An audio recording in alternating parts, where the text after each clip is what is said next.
3, 2, 1. Here we go!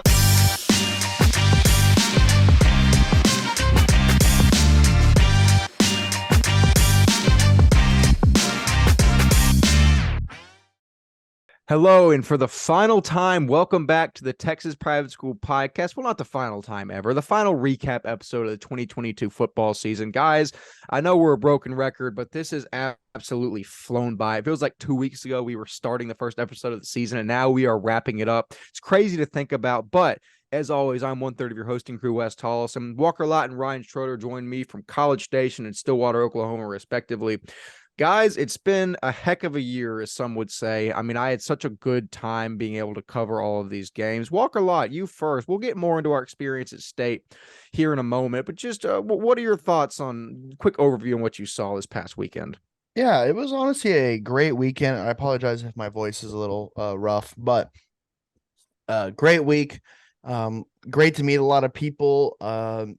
Finally meet some people face to face, see some teams we haven't seen all year personally, and it was just overall a really good weekend, man. It just is the reason why we love doing this, man. Definitely so. Ryan Schroeder, same question to you. Absolutely. It's been my favorite weekend of the year, getting to just as genuinely as I could say, spend it with y'all and spend it with all the guys in private school. Your thoughts on the past weekend we experienced? I had a ton of fun. It was a ton of fun getting to go down to Waco and just be with y'all and get to meet a bunch of more people. I know we meet more parents, more players, more TAPPS staff, every single time we're down at these events and stuff like that. So I'm just really happy to get meet the community after all this as well, because as well as we're promoting private school athletes, and that's our mission, also as building community is right there next to it. So it's been a ton of fun, and I had a really, really good championship weekend.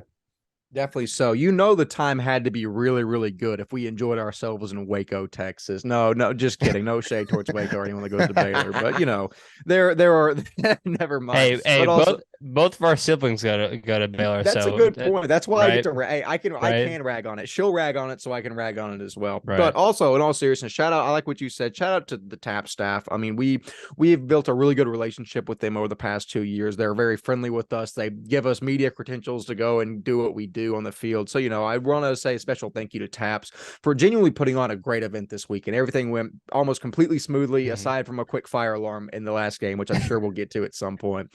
But moving on to the last time this year, we are going to recap the aggregate pick records. Last week, I had a perfect record of 4-0. Ryan and Walker went 3-1.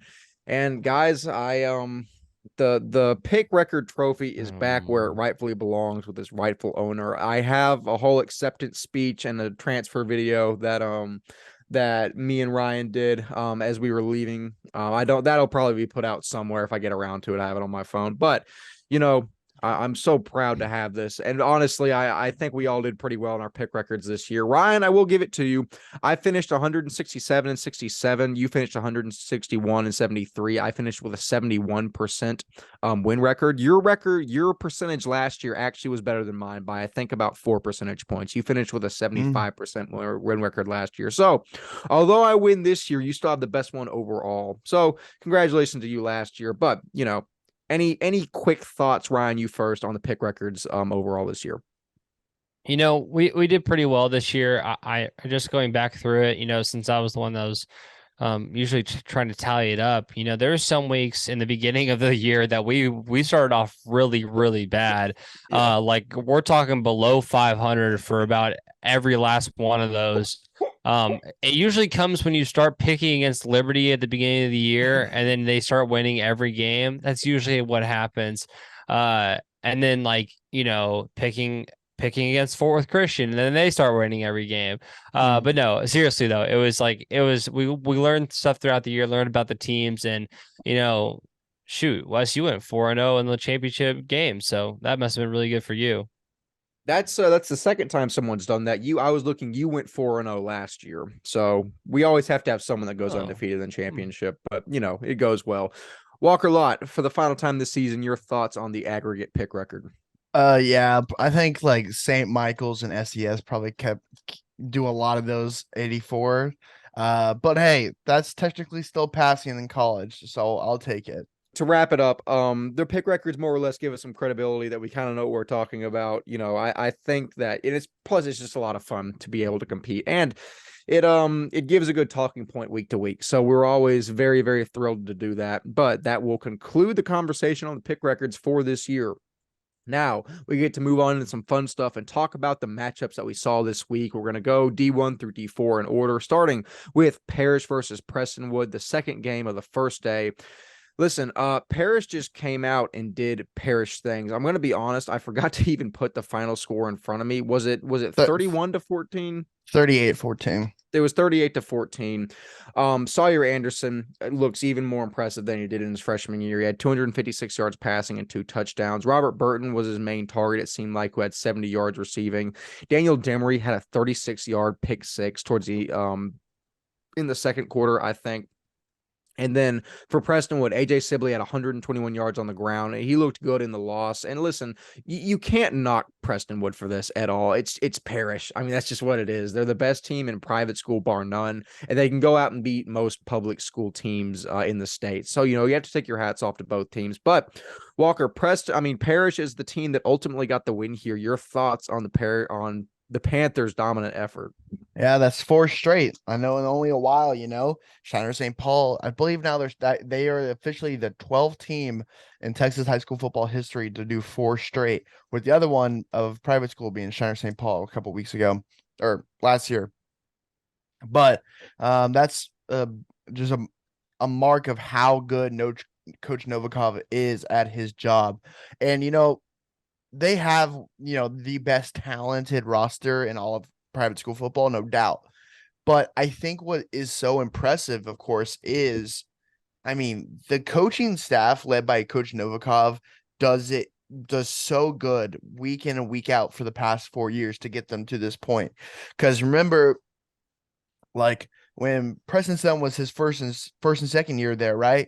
He didn't have an elite team, and they had to go through it together basically and kind of go and figure out this Parish of now how it is. And the offense that they run is so spectacular, and having the defense that they have with all those talented guys with the coaching there too, it's just so impressive, man. You have to respect that coaching staff because, players come and go each year, but the coaching staff basically has stayed together for these past 4 years, and Coach Novikov has led them to just a huge amount of success, and you have to tip your cap to him, man. Definitely so. I made sure to make that a point in my interview with him, that just to hit on their consistency, like you said, Walker, it's not just the fact that they're so talented, but it's that they do not slip up against private school teams. The only team that they lose to are like elite public school teams. It's just a testament to their discipline to come in and week out and take care of business and just move on. It's very, very impressive. Ryan Schroeder, Parrish versus Prestonwood, your thoughts coming away from the D1 title game? So, I know some coaches are not going to agree with me right now, and I know some parents will not agree with me right now, just because the fact that we talk to different people. But, when it comes to how this is ran, it's Parrish right here above everybody else because Parrish is basically a UIL team that can compete in 6A, right? Like that's what we've kind of said at this point. Now, what I argue with that though is Preston was the second best team in all of TAPPS. Some people will not agree with me on that, but that's what I believe. And Prestonwood couldn't even come close, right? They couldn't. They played them twice this year, couldn't come close twice. So with that being said, I think you just have to realize the gap that there is. If the second best team in TAPPS, from what I understand, can't even get close, then it's just like. I don't know. I think in a perfect world, you would see Parrish, move out and do the Jesuit type of move. And we talk about it at least every episode now, but do the Jesuit move and move out to UIL. But I don't know. I think there's just such a gap. And yeah, we were making the argument on this past weekend. Is this team better than last year's team with Andrew Paul? Obviously they've added key pieces. They've added Eusebio. They've added a couple other guys. But is this team better than last year? Is this the prime Parrish team of all time? And if it is, if they lose to South Oak Cliff by just 3 points, it just kind of brings to fruition how good this Parrish team is. You said the word prime, and I thought of prime prep, but we won't open that can of worms. But but yeah, I mean, listen, the parish is parish. There's not a whole lot of talking points I can go into here. Absolutely dominant. Coach Novikov has established a staff, athletes, and culture that are unrivaled by anyone in TAPPS. And you had to tip your cap. It was a fantastic end to a fantastic season for both the Panthers and the Lions of Prestonwood Christian. Hey, Now I want to. I'm gonna do something. I'm gonna ask a question. Oh no. And you can say it. It's the question I asked y'all both most of the time when watching this parish team. What happens next year? And we're going to do this pretty quickly because it's an interesting thing. I'm on their huddle sheet, so I'm going to kind of list the seniors they have leaving next year, okay?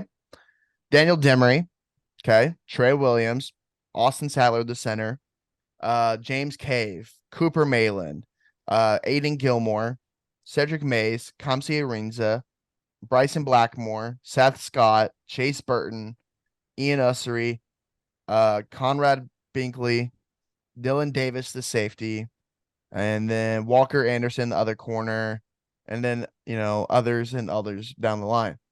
That, I don't know how many I mentioned. I want to say at least, let me look through it quickly. 1, 2, 3, 4, 5, 6, 7, 8, 9, 10, 11, 12, 13, 14, 15. 15 starters they are losing next year out of 22. That's a lot. So we know Parrish has younger guys. They still have Sawyer Anderson. They have a lead offensive lineman with, Liu and Pequeño and Ferris. They have Mag 3 coming back. Parker Meese on the defensive side. Caleb Mitchell-Irving's still going to be there. They have pieces, but they lose a lot of talent and a lot of Power 5 talent in Daniel Demery and others. My question is to this, guys. What do you think Parrish does next year? Like how in terms of like Do their you production? Do you think they maybe not take a step back because they're still going to be good, but do you think it's going to be the dominant form of Parrish we've seen for the past 2 years? Yes, I think they reload. It's simple as that. I think they will get guys in those positions. Now, are they all going to be as talented as the people that leave? I don't know. I mean, I can't say that right now in early December. Can I tell you what I think? Yes, I think they'll replace all of those guys with guys that are just as talented as they are. I mean, that's just what Parrish has done up to this point. I have faith Novikov will do that, and I think that Parrish next year will look very similar to Parrish this year and Parrish last year and the year before that, et cetera, et cetera. But that concludes our discussion on that game. Now moving into the D2 state title game, Fort Bend Christian versus Fort Worth All Saints, a 42-30 win for Fort Bend Christian as they get revenge from the season last year and they go out champions. Brady Dever had 357 yards passing and 2 touchdowns. Ethan Williams had 100 yards rushing. Braylon Gardoni had 146 yards receiving, where Brian Domino had 112 yards receiving. I mean, this game was a fantastic one to watch. I think Fort Worth All Saints took a 3 or 7 point lead into the half after a Chris Powell Freeman kickoff return. That kid's fast. The Tech recruited him for a reason. That brother can move. But I mean, in the second half, Fort Bend Christian came out and executed their scheme very, very well. I mean, Brady Dever did Brady Dever things, going for almost 400 yards. And the receiving core he has around him that I thought would take a significant step back after last year with the exit of Creatine and Donovan Dixon really did not. I mean, Braylon Gardoni showed just how good of a player and just how solid of a contributor he has been for the past couple years with a fantastic performance in his final game. Brian Domino as well. Like I've said, Domino adds an aspect to this team that people almost just cannot understand how valuable it is, and he really showed it in the state game. And it led them to a 12-point victory in Coach Black's first championship, and I think Fort Bend's first championship ever. So, Walker Lott, Fort Bend Christian, 12-point win over Fort Worth All Saints. Your thoughts? I think I want to talk about the defense first. Brady Dever had a sensational game, but the defense of Fort Bend was very, very impressive. I mean, they basically stopped the run of Fort Worth All Saints, and when they couldn't get the running game going, they kind of had to let Spriggs pass the ball on some pretty good DBs. I mean, it was very interesting to watch. I want to see. Yeah, Esmond Jackson and Andre Minifield only had 50 yards ish 60 yards total on the ground. That's not that good when Ethan Williams had 89, Kobe had 37. I mean, stopping the run made Spriggs pass the ball, and he went for 60% completion, which is not terrible, but it was hard for them to do that, especially with the offensive line that they have. You would think they would be able to do it, but you got to give credit to that defensive line. Max Granville was all over Spriggs the entire game, where he made Spriggs uncomfortable. There's so many photos I have of Spriggs getting run down by Max Granville. I think he probably had like what, 1 or 2 sacks at least. Yeah, that disgusting sack at the very end of the game to seal it. Yeah, I mean, Max Granville is that guy. He's a Power 5 recruit for a reason. And you got to give credit to the offensive line. You know, I made a thing and I saw the tweet that was like the other guys. Yeah, you know, I got it. I got the tweet, and people, I think Aiden Rhodes said that the other guys, because I said in the podcast, like I said, Bennett, Warren, Robinson, and the other guys are a really good squad. And he said, hey, these other guys played really, really well, and you absolutely did. So hats off to you, man. I want to mention these guys. I want to say Nathan Robinson, Aiden Rhodes, Bennett Warren, Lucas Vargas Diaz, and also Rhett Carroll, I believe, is the guys. If I said anything wrong, I apologize. But the offensive line was able to protect Brady Dever to throw for 300 yards against a really good and talented defensive line of All Saints. And also, they were able to run the ball in that defense. That's very, very impressive. So hats off to them, man. It's a great, great effort. But yeah, you got to give credit to the whole team, man.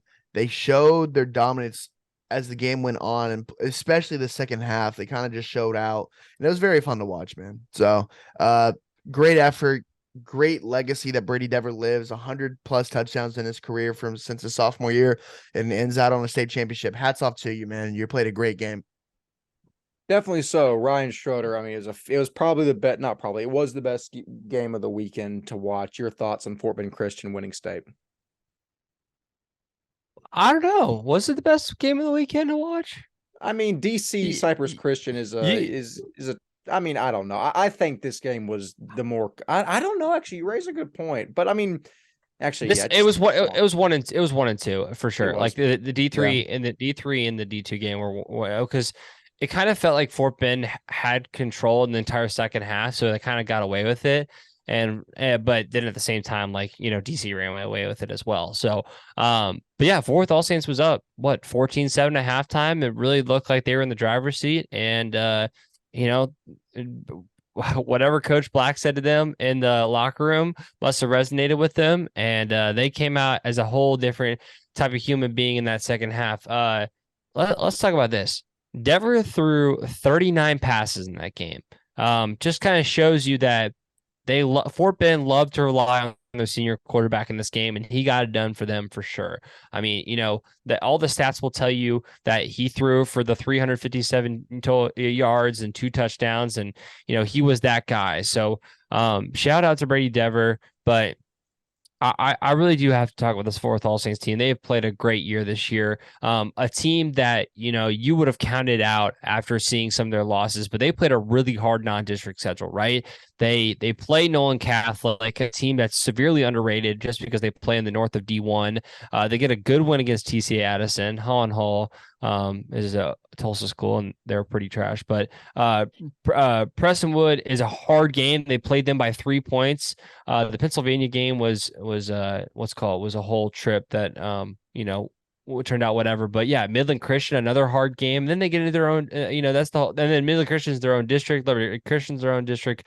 They beat Fourth Christian, they get past Southwest Christian, and then they have to go through the whole entire pain of that again in playoffs, right? So this is all I have to say.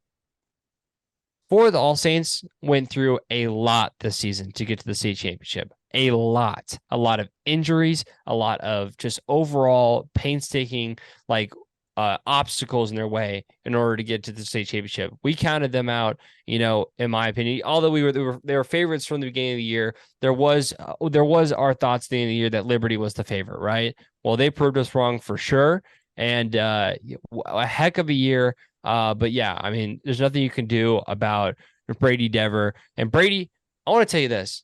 I'm taller, okay? Maybe this camera doesn't make me look that tall, but I am taller. Do I slouch? Do I slouch in my chair? Brady, I'm as tall as you, if not taller than you, Brady. Yeah. Yeah. For context, That's what I Brady thought. Dever, the first thing that Brady Dever ever said to Ryan Schroeder in person is that you're a lot taller than I thought you were. So yeah, I mean, Does anyone comment below? Does anyone else think I'm short? All right. I did, I did, I'm 6'2". I did whenever we first started this. It was the angle, it was mostly the angle that your camera was at least when we first started recording. It made you look a lot shorter than you are. And then you rolled up in March 2021 to the College Station basketball tournament. I was like, I was like, either I've shrunk or this dude's actually tall. But no, you were taller than I thought. But that will end our conversation on the D2 title game between Fort Bend Christian and Fort Worth All Saints. Now, either the number one or the number two best game of the weekend, depending on your viewpoint. Dallas Christian versus Cypress Christian for the D3 state title in a game that Dallas Christian won 24-0, but was certainly not decided until late in the game.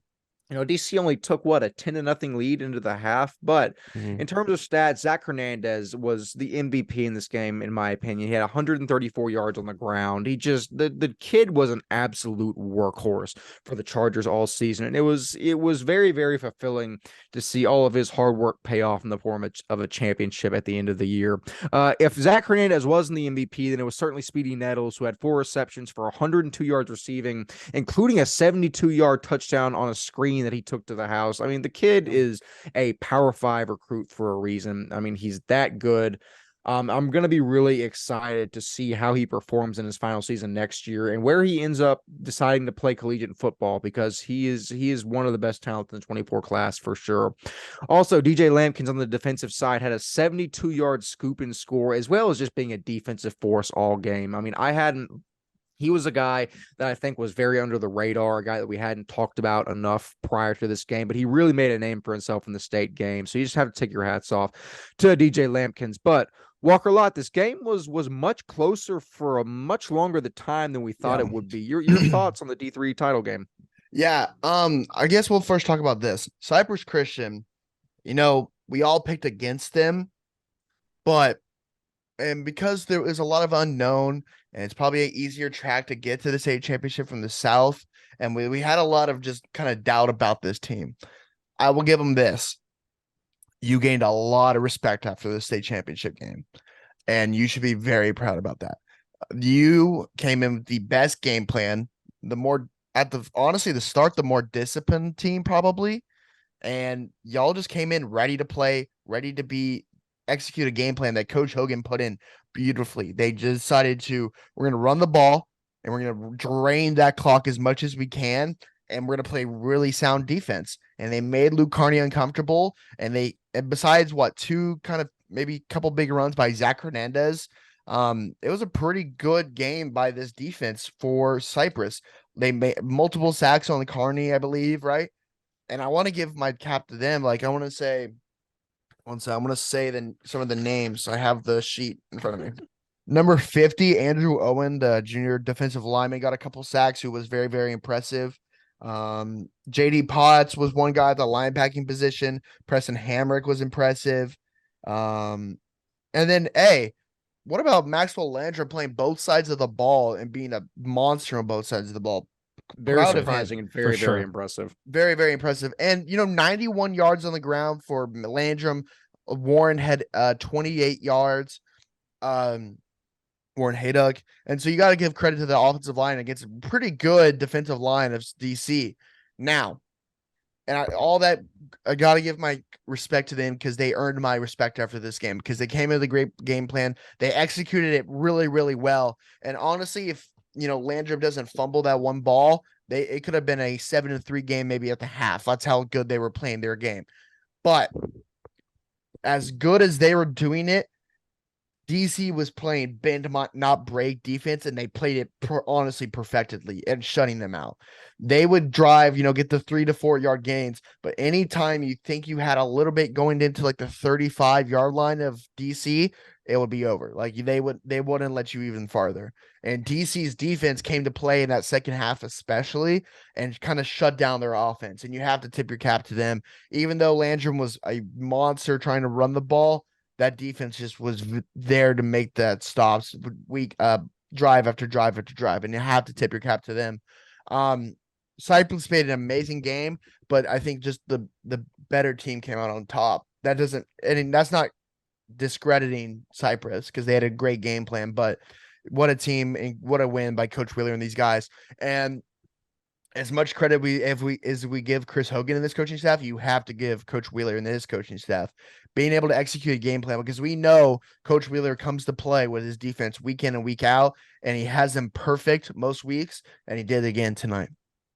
Definitely so. I mean, it was a very impressive effort by Chris Hogan and the Cyprus staff to keep this game so close for so long. A very impressive scheme in terms of ball control. But take your cap to Coach Wheeler and that fantastic staff that I think includes roughly 76 assistant coaches. But I mean, it was just hats off. Great coaching duel, great athletes on both sides. But somebody had to win, and it was DC. Ryan Schroeder, your thoughts on that? Yeah. I also want to bring up the fact that, Mr. Speednose himself also had an interception he returned almost all the way down the field as well. Isn't that true? So on top of the fact he had his screen touchdown he took for, whatever, he also had a pick, because why not play both sides of the ball when you're that talented and that athletically gifted, right? He's still got a year to go after this. I know most of those guys want another ring. They were already talking about it. You can see in the videos that they said they wanted one more next year, 3 in a row. But yeah, no, seriously though, this team is impressive. Shout out to Zach Hernandez kicking all the kicks because they didn't have their kicker too, by the way. 3 for 3 from PATs and a field goal. So I just got to shout out Zach Hernandez. Is stepping up when your team needs you most, being the punter, the kicker. Someone put out a tweet. He was the running back, the punter, the kicker, and his total combined points on the night was 12 points. So really putting it in for your team is Mr. Zach Hernandez. But I do want to talk about the Cyprus Christian team because I want to make it very clear. I had a couple guys on Cyprus Christian DM me after the game, and I want to tell you this specifically, and I want to just say this. From what I said that, I didn't ever see this team winning state was because of the inevitable, Dallas Christian Chargers, right? I knew this team would face Dallas Christian in the end, and Dallas Christian, was going to wipe them. Well, Dallas Christian didn't really wipe them. This game was a lot closer than what it was. They're holding this team to one score every single quarter. If they could get an offense running against this Dallas Christian defense, they would have been right in it.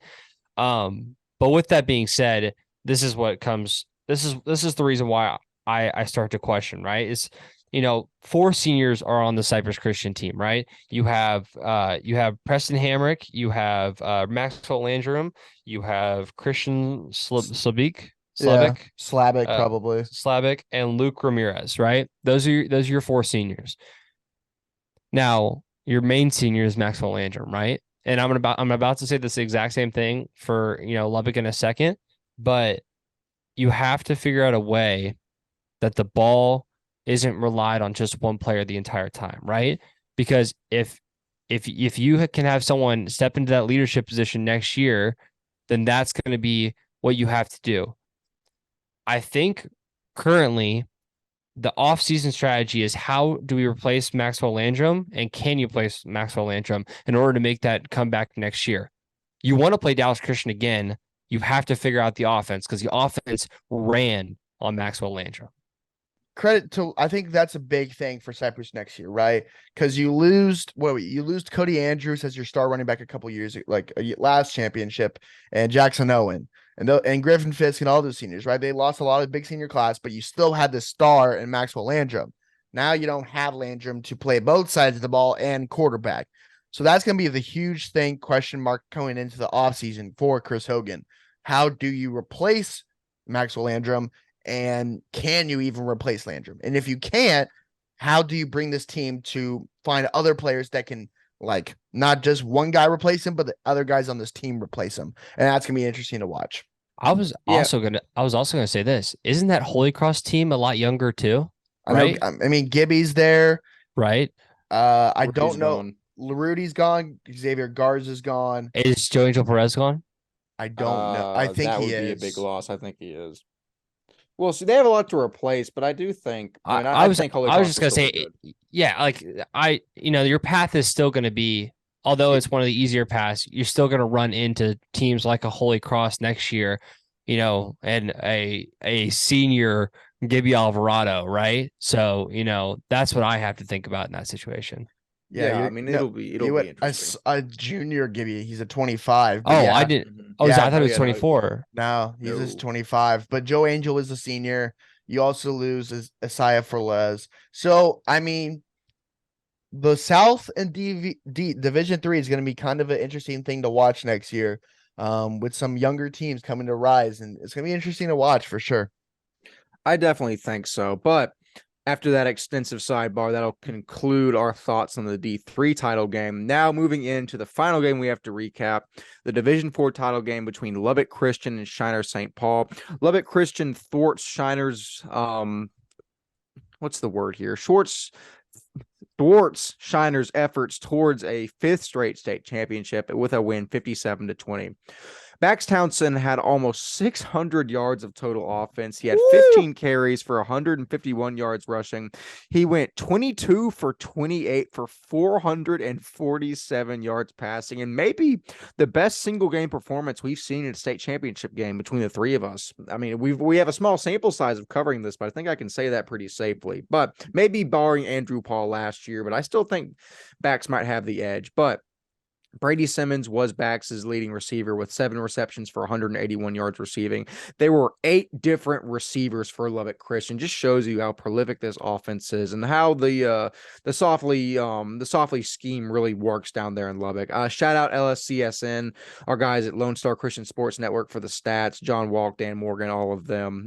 Really appreciate the work that they put in and got to talk to them for a long time this weekend. Got some really good stats like we mentioned just here. Also, I need to shout out Robert Thomas from the Dallas Morning News. It's his articles that I'm getting all the other stats from for our recaps. Just genuinely very good guy. We talked to him for forever in the booth. But before we get too sidetracked, this game, Lubbock Christian beat Shiner 57-20. Walker, very, very prolific offense for Lubbock Christian. Yeah, Shiner, I mean, Lubbock, man, what a season for them, coming down to Division 4 and absolutely dominating every game. I would love to see, what was it like we said before the game, what was it, like 117-0 in points scored against them? So it's like 117, now you add 57 and only allow 20. You only allowed 20 the last 3 games.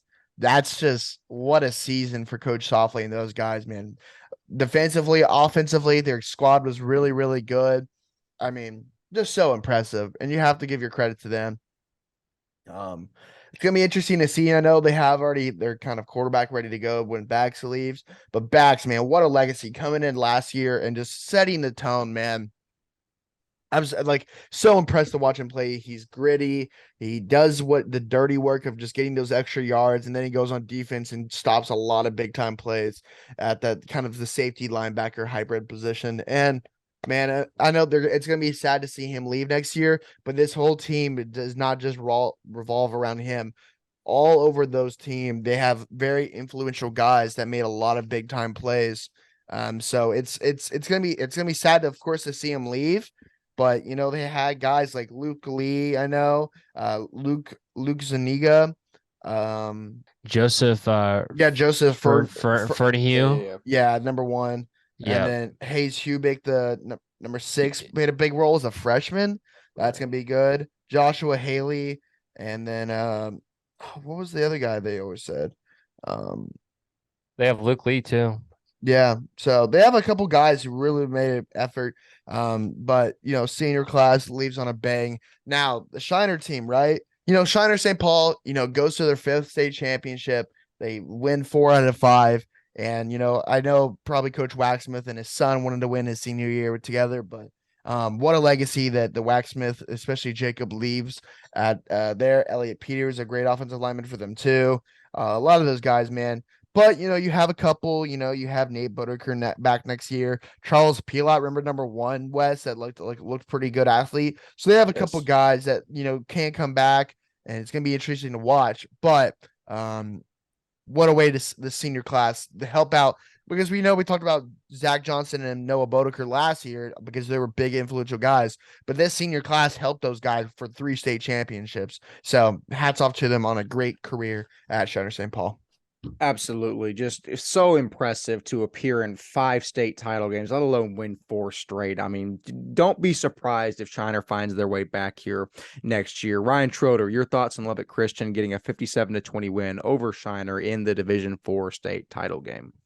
So we're on the topic of Shiner for a second, so I'll talk about them. I think the stat, correct me if I'm wrong here, 9 out of the last 11, right? I think that's the stat. I could be wrong on that. But what I will say, is yeah, it's just they know how to win. The legacy is there, with that Shiner team. And what I will say with that Shiner team is like, Waxsmith at quarterback was just like he's a stud for them. I mean, he puts it all on the line for them. That's a great way to go out. Just putting it all on the line for in an upset the week before where you had to play Ryan Straczynski, right? So, Ryan Straczynski was, a hard battle. The week before they schemed for him really well, and just now you had to play Bax Townsend. And now I'm going to talk about Lubbock Christian here because I have to say it, okay? Skill guys, you're getting every last one of them back. Every last one of these skill guys you're getting back. I heard it from them. They're all juniors and sophomores and all that kind of stuff, right? Your offensive linemen, you're losing 3 out of your 5 offensive linemen because they're seniors. I heard those are pretty much your better linemen from what I understand, and they are the senior leaders on that O-line. You lose them, and then you lose Bax Townsend. Now, I made the comment with Cypress Christian, and I think Cypress Christian and although Cypress Christian ran a lot, I think Cypress Christian and Lubbock Christian are very similar in the way that they rely on that quarterback to make their game work, right? Bax Townsend is relied on so much that it actually is scary for that team, right? I heard from what from what I took away from the conversation I've had is in that Weatherford game when they didn't have him, they didn't know what to do. Guys felt lost. Guys didn't know what to do without Bax in that game, and things just started to crumble, and they didn't have the confidence. You have to gain that trust in which I think is Walker Horn is going to be the guy next year. You have to gain your trust in junior Walker Horn next year. He's a sophomore now, and he'll be a junior. And that whole team's going to have to, come together this offseason, play the 7-on-7, do all you need to do to work this offseason to get to a stage like that. If you want to be back next year, you have to do that because Ryan Straczynski is going to be coming in his senior year, and he's going to be coming to make a fight against somebody, right? So he has already proved that he is one of the best. And I feel like he was coming out for revenge because he didn't make state this last year. He made it as a sophomore and lost. He didn't make it as a junior, and now he wants it his senior year. So what a great career Bax Townsend had. Shout out to Mrs. Torres and Mrs. Townsend, two very, very nice moms that were both like very, very nice and very supportive of my Lubbock Christian hat as I was there this weekend. I will say very much so. I have great things to say about this entire team, but I had to be real just for a second about this Lubbock Christian team. A great team nonetheless, and I think they can do some good stuff next year. Yeah, D4, in my opinion, had the most interesting storylines throughout the entirety of this season. I think it has the potential to have the most interesting storylines next season as well. I'm looking incredibly forward to how all of that plays out, but we will see come August how everything shakes out in that department. But guys, with that being said, without realizing it, we just recapped our final game of the season. Kind of crazy to think about, but like I said, it flew by. It's crazy to think about.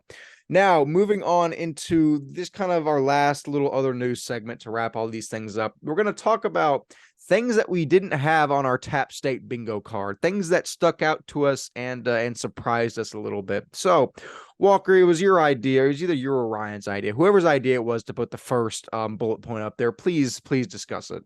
Yeah, it was me. And of course, it has to come with the Landrum hit stick on that I think it was the first quarter. They kind of set the tone for that Cypress team that we're not going to just go away and let them go.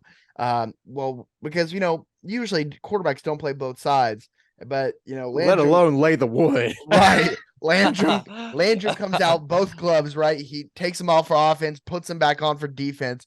What do they run? Just like a kind of like an out, just like put that running it back was on the like, out. It was either a bubble or a quick out. Right. But it was And somewhere where the running back was in space and Landrum ate that space up really quickly. yeah, like it was so impressive, and we all went, "Oh, like this is the game." And like I literally asked, I was like, was that Landrum that just did that? I was trying to read his number and I was like, oh my gosh, that was My actually brother, him. I apologize. I was unfamiliar with your game. yeah, exactly, man.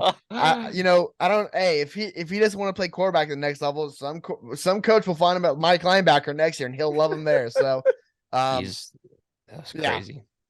But yeah, that's a big hit, man. Very, very impressive and definitely unexpected. Ryan Schroeder, you brought up the second point. Go ahead. Oh yeah. So I think it was Demery. I want to say it was Demery. We're on the field after the game, and Demery already has his 3 other rings that he won already on his hand, ready to flex. And I'm like Demery, like they ain't giving you your 4th ring tonight. You gotta wait. But like I was laughing so hard. I was like, he's already flexing the other 3 that he has, ready for his 4th. But yeah, very, very funny. I was like, that's so random. So random. I mean, would you not? Cold. Would you not do it too? I absolutely would too. You got to. I like how you just bring them. You just bring them, just in case, right? Well, not just in case. They know they're gonna win, but the thing is, he had that planned out. He knew after they won the game, like he had gone through step by step and planned this. That's so funny to me. All right, moving into the next thing I didn't have on my Tap State bingo card. A DC assistant coach yelling at us mid-game. Not yelling at us, but he was like basically after Speedy Nettles took that screen 72 yards to the house, a DC coach looks at us and goes, I don't even remember the exact wording. Y'all can correct me if y'all remember. He was like, Speedy Nettles, rest in the state, or something like that, and just points at us, and we were like, oh, okay. Y'all remember exactly? So it was something in that reference. By the way, the reason why he said this is because it referenced to something that I think I put out after the Fort Worth All Saints game, which was I think I put out something about one player or something like that, or I've been putting out posts about different players with different things. Many coaches not liking that. Fort Bend ate that up as well. By the way, all the Fort Worth All Saints stuff too. I guess that's another thing we can go into. Not on our bingo card. The receipts that Fort Bend Christian had with our Twitter were beautiful, and I'll tip my cap to y'all, man. That was perfect. The best. That was something else that they planned. They planned that as well. Oh, they knew bookmarked. They knew where all of them were. They went immediately to them, and I was laughing so hard. It's so funny, and it was everybody. It was even Dever. Dever did it as well. Dever was clean with it too. Like those guys, they knew what they were doing. So hats off to them, man. Hey, we love it. We love it. We love the chirps. Oh, skip to the Lubbock Christian one, Ryan. This one was one of the funniest ones to me. Oh, this one's hilarious. So basically, which is funny because what was it? The last game, we had what was it? They were I think it was I think DC was it DC fans yelling at Coach Hogan? St. Paul. Wait. No. Coach we're talking about it. So Coach Hogan was like on like a little off the field, and all the DC fans were like, "Hey, get off the field!" And we were all like, "If you knew what happened last game, you would have even said anything." And it goes into the point where, like, honestly, like I felt like 5 of the Lubbock Christian coaches were near on mid game were near the numbers. Just going off, like coaching their kids up. They were so focused they didn't realize like 5 of them all went to like almost like and near the numbers, and it was just kind of so funny because all the Shiner people and even the coach was like, "What are y'all doing? Like, why are y'all all in the field?" It was more not like yelling; it was more just like, "What are y'all doing?" So it was really funny to watch. Like it was just it was more funny just because of the fact that Bax was snapping the ball, and I'm pretty sure Coach oh gosh, I forgot his name off the top of my head. Coach Shoffley, they're both Coach Shoffley, but yeah, it was both of them. Both the Coach Shoffley, guys were both out there so far, like at the hash almost. Yeah. Oh, maybe even closer, like near the snap. And I'm like, oh my god, it's very, very funny, very funny. I mean, listen, man, if the refs aren't going to stop it, you might as well just keep doing it until like someone tells you not to. But I think Lubbock Christian needs a better get back coach, in my opinion. Everyone I think needs a they get back coach. Yeah, new hire in the offseason this season. Oh, This absolutely. offseason. Keep an eye in the coach transfer portal for a Lubbock Christian get back coach. But also this one, we're gonna just like switch into some other stuff. The Indy 500 happening outside of our Airbnb. Apparently, Walker, I'll let you tell the story, but apparently we stayed in a location that is more or less known for drag racing, and I probably heard like 10 Hellcats just literally like from like 10 p.m. when we got there until about like 1:30 in the morning when I fell Yeah. asleep. So Walker, why don't you enlighten us like by where we were staying? Well, my mom kind of grew up near Waco and had friends in Waco, so she told me like I sent her the address, hey, this is where we're staying, all that, being a good son, of course, right? And she goes, "Oh my gosh, that's right near like where everyone used to, drag race and stuff like that." And some of y'all kids nowadays don't really probably know what that means, but like growing up, a lot of our parents probably when they were kids and young adults would they find in their town they would have like one road and they would just go drive up and down it, type of thing. There was no TikTok to scroll through. There were cars to drive. Exactly. I know it's wild for you guys nowadays, but back in their day, old man yells at cloud. exactly. Aren't you 21? Yeah, I don't know. Yeah, it's more the joke that I'm saying it, but yeah, basically that was the road in Waco that all the cars used to drive down. So we got at our Airbnb and we just realized, why is all the cars so loud right outside our door? And we realized because my mom was, oh yeah, that's the road all of the cars are going down, like all the Hellcats and stuff. I was clipping all the videos that we had throughout the day, all the interviews and all that kind of stuff. The table is shaking on the actual like kitchen table because all the cars are driving outside. Now, I don't want to be made fun of for this because this was a very nice place, whatever on the inside, whatever. But you couldn't tell from the pictures how bad the street got at night. But yeah, we got to get into the next one, Wes. Oh, definitely. Yeah, so lunch at George's in Waco. George's has become like a cult, like a cult hero among our podcast. Every time we're in Waco, we have to go to George's. It's just like tradition between the three of us at this point. And it hits so hard every time. But I think the three of us figured out more about ourselves and each other in this hour and a half at George's in Waco than it was more efficient than I think any paid therapy session could have been. It was an odd hour and a half. Ryan, your thoughts on things discussed at George's without explicitly saying things discussed at George's? Yeah, you people think that, we know each other really, really well, but honestly, we do the podcast and stuff like that. And, we have a group chat, which is our main source of conversation, but, we're not getting on calls every day and stuff like that, and talking and all the time. We don't really have that time to do that with all the other stuff. So yeah, it was a very good, it was a therapy lunch is what we'll call it. A therapy lunch. It was probably one of the best hour and a halves that I've had in the past year. Walker Lott, your thoughts? Great time with a great group of guys, man. Like I said, I wouldn't want to do it with anyone else out here, man. This is why we do it. No, that is so sweet. But that's the lunch at George's. Also, it's just something else random. Who put the Jalen Talton video? Was that you? Okay. So, well, I don't know. We might throw it on the screen now. We might not. I'll leave that up to Walker. But just for context, basically my screen time is disgusting from this last week. We were literally on social media all weekend because it's our job.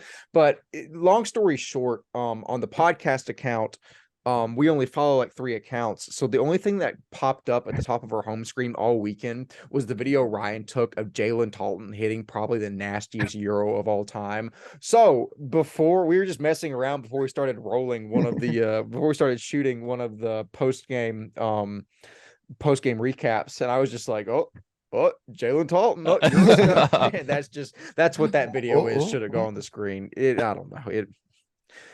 I don't have much more context. Yeah, we that's got literally we got delirious as the night went on when it came to all these championships. You have to realize we covered 4 championships and we were there at Waco ISD Stadium for about 10 hours a day. So yeah, we were there from like 9 a.m. to like 11 p.m. both days. It was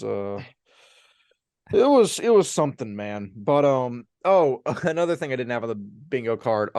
The fire alarm going off in the Waco ISD Stadium for like 2 quarters, like 2 solid quarters. No, I feel like it was most of the game. It was Really? probably 3 out of the 4 quarters. Oh my Yeah. gosh. It was like right before the game kicked off, we just hear and we look Right up, during the national anthem. It was during Yeah, the it was national anthem. during the national anthem. and you got to remember, like there are like it's like kind of annoying it's kind of annoying from the field, but like once like the crowd noise picks up, it kind of like it plays itself out. The press box had to have been hell during that time. And I think it was because we talked to Robert Thomas from the Dallas Morning News after the game, and he was like, oh yeah, he was like, whole time loud as all get out. I had to sit through that. And that's something that like I can't it's something I just never thought the possibility of happening was a fire alarm going off during a state championship game for the entire game. But I feel so bad for TAPPS. That must be the worst, where a lot of fire alarms you can't do anything about it, like it just sometimes the system just combusts, and it just combusts in the state title game. I mean, it's of course if something bad can happen, it will happen at the worst possible time. Yeah, but guys, I was gonna say just one last thing. It's just we were already talking about LSCSN, just being with them and being with Robert Thomas and all that kind of stuff. We were already talking about them and shouting them out. But I feel like one aspect of this entire weekend is you kind of meet all the people that are on that Twitter that you can't really put a face to a name a little bit, right? I haven't got to meet a lot of those people.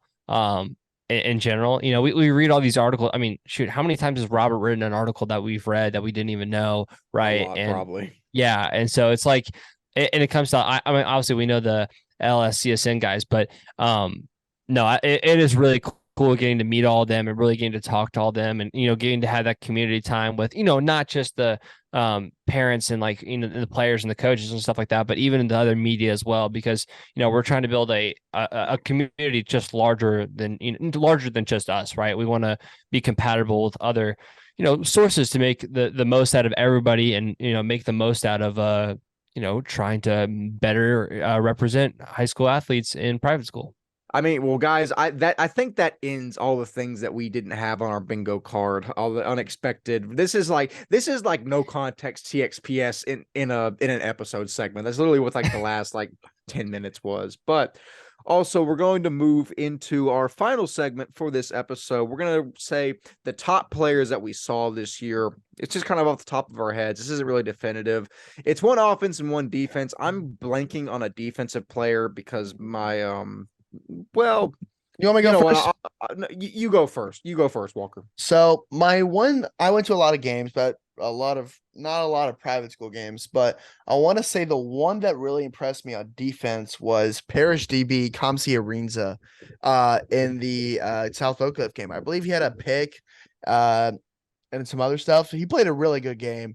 And I think he deserves more attention on the defensive side.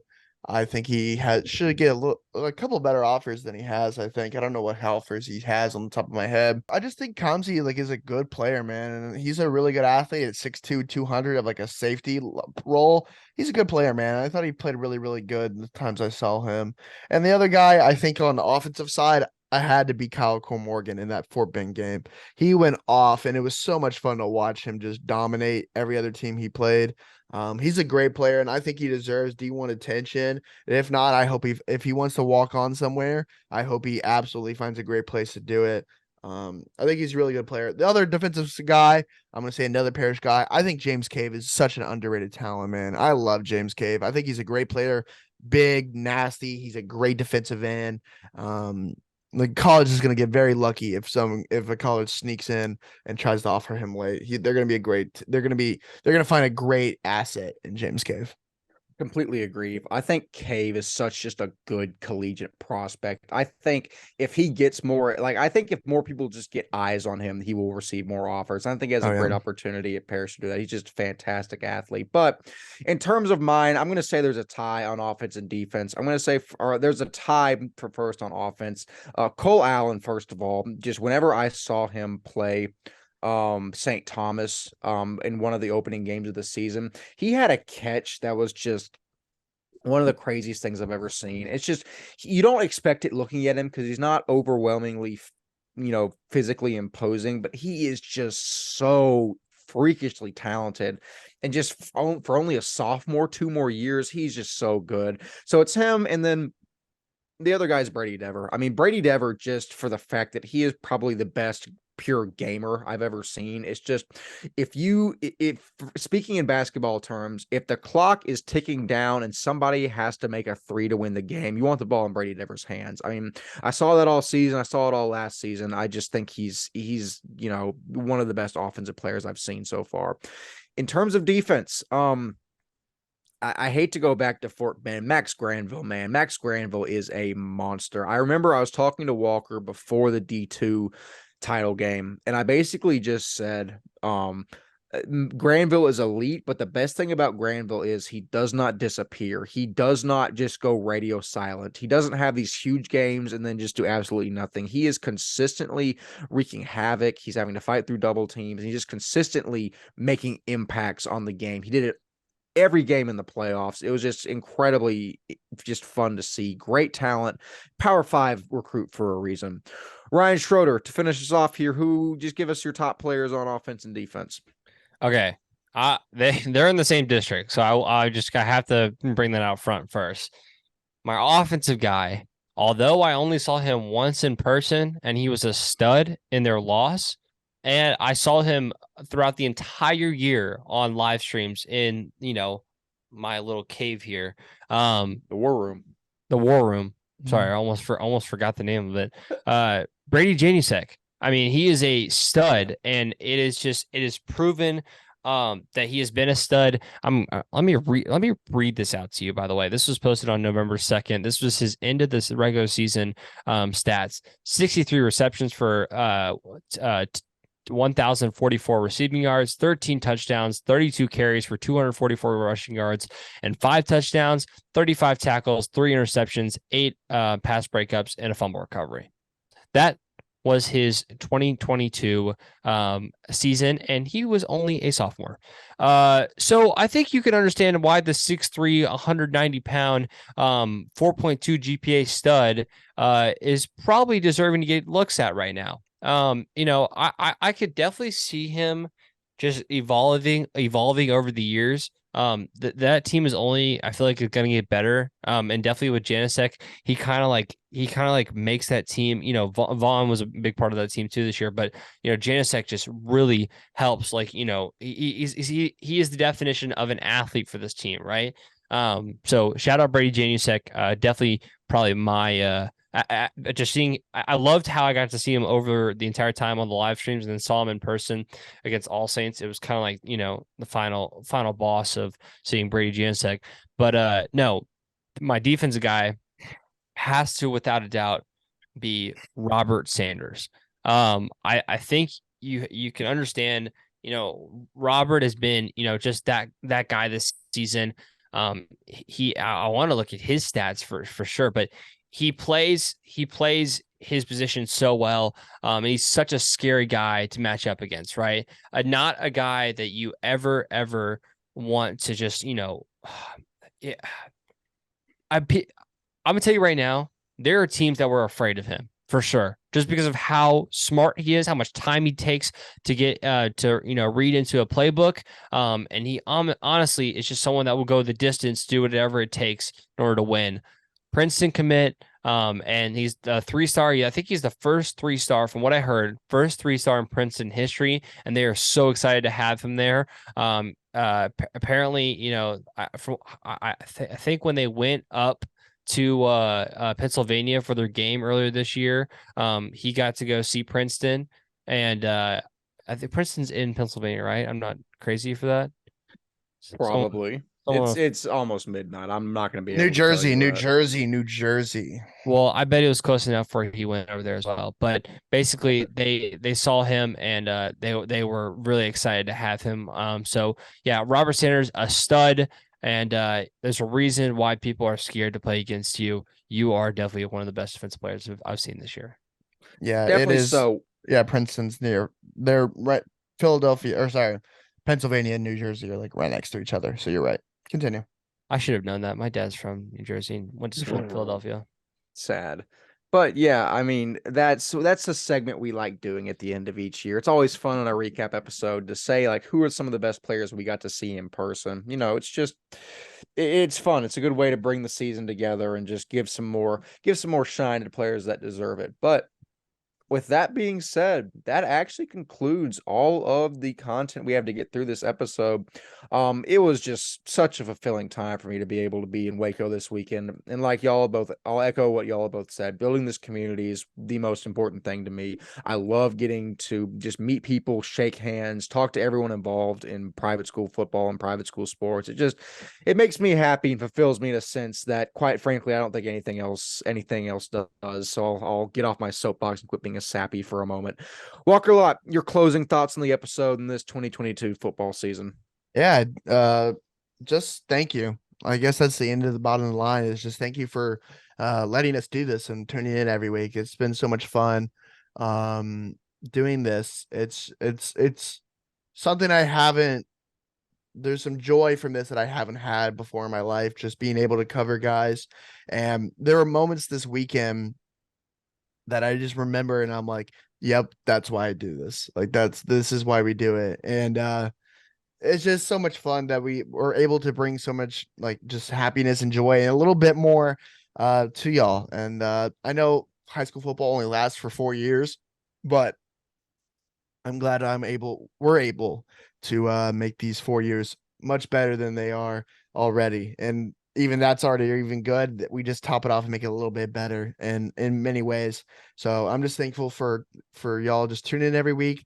I'm glad we've built this community so much. And my one takeaway that I hopefully y'all have taken out is that y'all know more about the teams y'all play. And just because in high school, a lot of times, like a lot of people, you might just go play the team and you might know a number, but you don't know about the team and how their team is. And I hope y'all know about the teams you face a little bit more and kind of build that community. That's kind of at the end of the day, that's kind of what I want. Yeah, definitely so. It's all about tying everyone together and bringing everyone closer that we interact with. Ryan Schroeder, you will have the last word here. Your closing thoughts on the 2022 football season. I may have one more bingo card. I forgot to say that. Please slide it in. My other bingo card, I think it's a good one. Bax Townsend, during the alma mater, telling his boys that he wants to play Call of Duty tonight, instead of anything else they could have been doing. They literally said word for word, as you can see from our video, let's custom games this thing, boy. So that's my final comment. It's elite. It's exactly what I would have done after winning a state championship, to be frank with you. It's fun to see, that these kids that play football are actually like real people and have real interests like the rest of us. Just humanizing it makes it so much more interesting and fulfilling. But guys, all that being said, that will actually conclude this episode. And obviously, I keep sighing like it's the last episode of the year. It is not. We will have a lot in the coming weeks. We will be working on the award show. You'll see videos regarding that. You'll see videos regarding. Go on, Walker. Award show, we're switching it up a little bit. So it's going to be, I think we're going to take out some stuff to make it more easier, not where it's put out in March. So be on the lookout for that. We'll probably take a break for finals next week for us and worry about that. And then probably the next episode is we do some off-season topics and talk about all district, all state lists. That's probably the next episode you'll see from us. I'll probably put a Q&A on our story as well. I also, me running those stories every Wednesday night or Thursday night or whatever is also probably the most fun I had this year about everyone chirping each other right before games. That was awesome. Ryan, what were you going to say? Yeah, look out for some basketball stuff as well. We're gonna have some basketball content. I know some people are already excited to see some guys play. I've already seen a couple of games. I saw some games on Thursday, this past week as well. So trying to do that. If you want to give a follow to our other account, TXPS Basketball, just hit 1,000 followers on Twitter. So yeah, we're trying to build that one as well. And yeah, it should be branded in the upcoming weeks a little bit more like ours, like the TXPS podcast. That way you will officially know what is our branding and what is not us as well. So yeah, that's just it. For further clarification, anything with TXPS in front of it is our branding. Anything that does not have that is not us. And also to echo the basketball stuff, I will be covering the Wagstaff tournament in Tyler as I do every year this weekend. I'm covering the private schools in that. I'm very excited to see who rolls up and competes in there. But that being said, we have a lot more content rolling out in the coming weeks. Just because football stops does not mean we stop at all. But we'll take a break for finals, recharge, and then start pumping out more content for y'all to enjoy. But all that being said, I have been 1/3 of your hosting crew, Wes Tolleson. Walker Lott and Ryan Schroeder have fantastically been themselves. We will see you in the next episode. See you later. 3, 2, 1.